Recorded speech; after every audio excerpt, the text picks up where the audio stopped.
Bismillahirrahmanirrahim. Assalamualaikum warahmatullahi wabarakatuh. Perkenalkan, nama saya M. Miftahul Khoir. Di sini saya akan mempresentasikan mengenai ujian akhir semester saya pada mata kuliah Dinamika Pengajaran. Ya teman-teman, di sini saya akan menjelaskan tentang studi Islam dan dialog antar kebudayaan. Lahirnya kata studi Islam sendiri seperti di dunia barat, contohnya disebut dengan kata Islamic Studies, dan dunia Islam disebutkan dengan kata Dirosah Islamiyah. Karena sebelumnya sudah dimulai dan dikenal sejak abad 19 di dunia barat. Ini bisa dilihat dari adanya peninggalan karya di bidang keagamaannya yang meliputi kajian Al-Quran, lalu Al-Hadis, lalu Kalam, lalu Akhlak, Fikih, dakwah, pendidikan, dan juga tasawuf, dan juga masih banyak mungkin yang lainnya. Studi Islam saat Nabi dan sahabat ketika masih hidup disebarkan melalui masjid. Adapun pusat-pusat Islam yang menurut Ahmad Amin, tokoh Islam kontemporer, terletak di Mekah dan Madinah. Sedangkan di Chicago, studi Islam dilakukan di Chicago University. Chicago University menyajikan tentang bagaimana sejarahnya Islam, bagaimana menerjemahkan buku-buku bahasa Arab, dan juga bagaimana kajian Islam dipantau maupun diawasi. Lalu teman-teman, di sini saya akan menjelaskan tentang periode kebudayaan Islam. Susunan bagaimana kebudayaan Islam bisa berkembang di setiap periodenya. Yang pertama, Islam melalui periode klasik. Masa ini berawal sejak zaman Nabi hingga masa Abbasiyah, masa perluasan maupun masa perkembangan. Klasik adalah masa lampau karena keberadaannya diingat sepanjang masa. Periode klasik juga dalam Islam lain hal periode klasik barat. Bagi dunia Islam, masa ini berawal dari zaman Rasulullah, sedangkan masa klasik barat berawal dari Yunani. Pusat pembelajaran dan kajian agama langsung dari sumbernya, yakni mengamalkan dan turut serta menafsirkan Al-Quran, serta mengambil hikmah dalam Al-Quran dan juga hadis. Pada masa Nabi, pertanyaan sulit belum sebanyak seperti di periode modern, karena setiap masalah bisa langsung dipecahkan dengan bertanya langsung kepada Rasulullah maupun kepada para sahabat.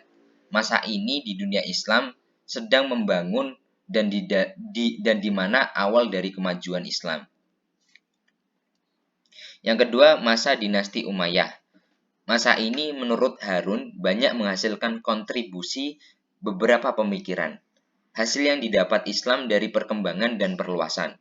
Di antara perkembangan yang didapat salah satunya pemikiran di bidang tafsir, lalu hadis, fikih, dan juga ilmu kalam. Di masa ini kebudayaan Islam mengalami kepesatan salah satunya dalam kebudayaan.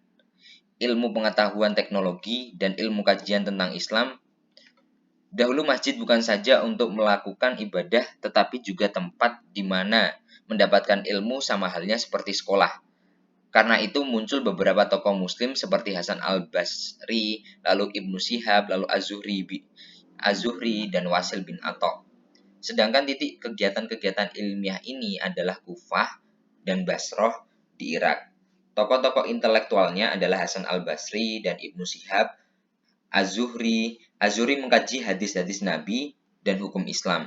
Sementara Al-Basri sendiri merupakan perawi hadis yang diyakini mengenal 70 pribadi sahabat yang ikut perang Badar. Yang ketiga, dinasti Abbasiyah. Masa ini Islam juga disebut masa pembaharuan.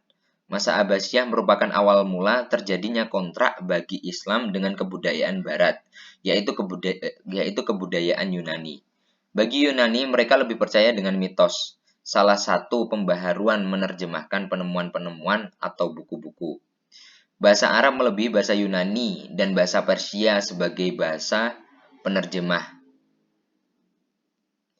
Bahasa Arab digunakan untuk ilmu pengetahuan karena sumber dari pengetahuan banyak menggunakan bahasa Arab,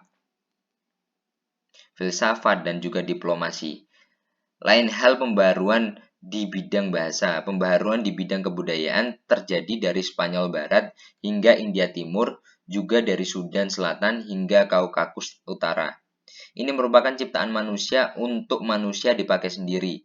Dari dulu hingga sekarang, kebudayaan mengalami perubahan.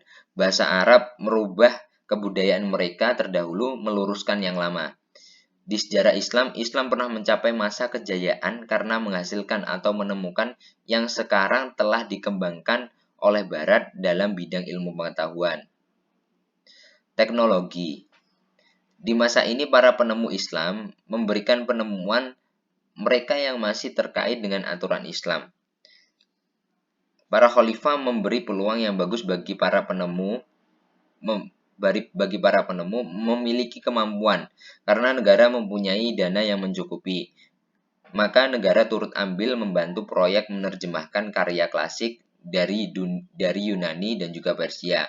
Khalifah Harun ar-Rasyid juga menggunakan dana tersebut untuk membangun rumah sakit sehingga kesehatan selalu terjaga dan dalam pendidikan agar meringankan beban. Lalu yang keempat, periode pertengahan.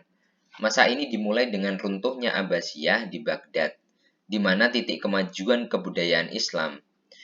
Dikarenakan serangan tentara Mongol oleh Hulagu Khan tahun 1258, sehingga membuat Islam surut. Wilayah terpecah-pecah karena serangan musuh maupun pertumpahan Islam dimulai sejak abad 13 hingga berakhir abad 18. Menurut sejarah, di abad 18 ini sebagai masa kegelapan Islam, karena di masa ini kemajuan Islam di bidang sains dan teknologi berhenti. Lalu periode modern, masa ini berawal abad 18 hingga sekarang atau abad 20. Masa ini muncul disebabkan oleh rasa tidak ingin mengulangi kesalahan pada masa lalu, sehingga timbul kesadaran oleh para tokoh muslim, kata Islam sedang dalam fase kemunduran atau kejumudan.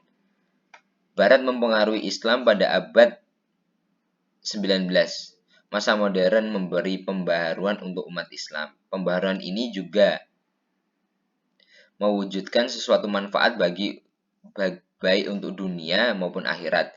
Salah satu tokoh pembaharuan yaitu Muhammad Abduh dan Jamaluddin Al-Afghani. Sebenarnya jika melihat dari sejarah, Islam juga ikut ambil dalam peradaban. Karena itu para pemikir berupaya untuk mengembalikan kejayaan seperti dahulu yang sekarang telah ditelan ombak sejarah. Kemajuan dunia membuat kesadaran tentang Islam semakin diperlukan. Itu saja sekian dari kami. Itu saja dari saya. Mungkin ada kesalahan dalam ucapan lalu presentasi. Saya meminta maaf untuk sebesar-besarnya. Dan saya juga berharap semoga teman-teman dan ibu dosen juga mendapatkan kesehatan dan juga panjang umur. Wassalamualaikum warahmatullahi wabarakatuh.